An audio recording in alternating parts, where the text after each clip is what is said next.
என்ன ஒரு கானம்! இந்த கானத்தை இந்த பகுதியில இதுவரைக்கும் காணம் ஐயா.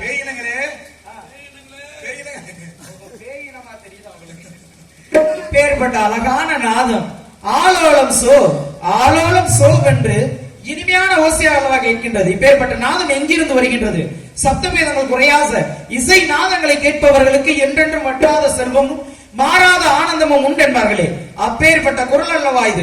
இந்த குரலை எழுப்பிய மங்கை யாராக இருக்கலாம் என்று பார்க்கின்ற பொழுது, ஒருவேளை காணூறு மலரன கதிரொளி காட்டி இக்காட்டினில் தினை காக்க வந்தளோ, தானூறு தவொளி தாரொளி தாங்கிய இத்தரணிக்கு வந்தவளோ, மானூறு வெளியாள் மாதவ மொழியால் இந்நாரதன் விழிதனில் பட இவள் இப்பிறவியிலிருந்து விடுபட காரணம் அறிய வேண்டும். இவளை எவ்வாறு வர்ணிக்கலாம் என்று பார்க்கின்ற பொழுது, அன்பர் ஒருத்தர் கேட்டாரு, ரொம்ப காதல் சோகமா அவருக்கு, அதனால நானும் முந்தன உறவை பாடணுமா. நாரதரை போய் இல்ல, நாரதர் மூவாசை இல்லாதவர், பெண்ணாசை மண்ணாசை பொன்னாசை மூணாசை இல்லாதவர். சரி, என்னைய போய் காதல் சோக பாட்டு பாட சொன்னா நான் எப்படி பாடுறது? அது உங்களுக்கு தெரியும் நினைச்சு பாட சொல்றாரு. இல்ல, இவருக்கு இந்த வயசுல தேவைதானா? 50 வயசுல காடு வாடுது, வீடு போகுது. இந்த வயசுல காதல் சோகமா அவருக்கு இருந்தாலும் அவருடைய விருப்பத்திற்காக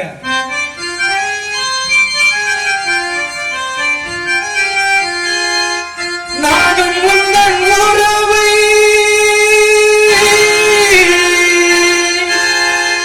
நாடி வந்த பறவை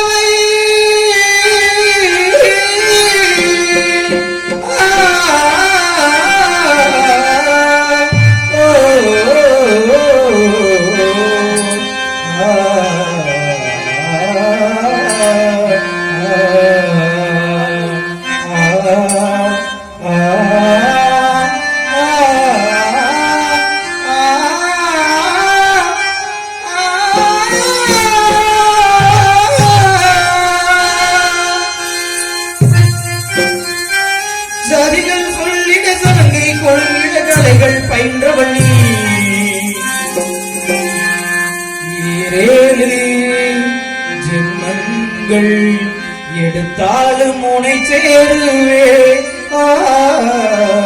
ஈராறு ஈரங்கள் மனைவாசல் தனை மூடுவே உருவானது நல்ல சிவரஞ்சனி உனக்காகத்தான் இந்த கீதாஞ்சலி ராகங்களில் ஆராதனை உயிரும் உடலும் நானும் முந்தன் உறவை நாடி வந்த பறவை தேடி வந்த வேலை என செய்த வேலை சிறகுகள் உடைந்ததடி ஒரு அடைந்ததடி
செய்து விட்டாங்க. கைதட்டி உற்சாகப்படுத்திய அத்துணை நல்ல உள்ளங்களுக்கும் மனமார்ந்த நெஞ்சார்ந்த நன்றிகளை தெரிவித்துக் கொண்டு, ஏன்னா இன்னைக்கு வந்திருக்கோம் அப்படின்னா ஒரு விதமான கருத்தாக தெரிவிச்சுட்டு போனதுனால அயல் நாட்டுல நடந்த ஒரு நிகழ்வு. என்ன நிகழ்வு அப்படின்னா, இப்ப ஒரு வயதான தாயாகப்பட்டவனால எந்த ஒரு செயலும் தாய்மார்களும் முக்கியமா கவனிக்கணும்.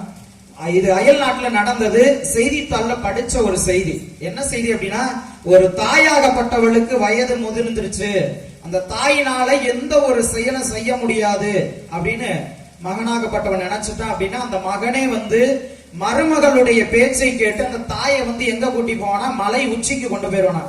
மலை உச்சியில கொண்டு போய் யாருக்கும் தெரியாத இடத்துல உச்சியில விட்டுட்டு வந்துருவானா. அந்த தாயாகப்பட்டவள் அந்த மலை உச்சியில கிடந்து தாகத்தினாலையும் பசியினாலையும் தவித்து அங்கே இறந்து போயிடுவாளாம். இது நடந்துகிட்டு இருக்கக்கூடிய ஒரு நிகழ்வு. இப்படித்தான் பாருங்க, ஒரு மகனாகப்பட்டவன் மனைவியினுடைய பேச்சை கேட்டு தன்னுடைய தாயை தோல்ல சுமந்துட்டு போறேன். ஏன்னா அந்த தாயினால கால் நடக்க முடியாது, அதனால தோல்ல சுமந்து கொண்டு மலை உச்சிக்கு கொண்டு போறான். கொண்டு போக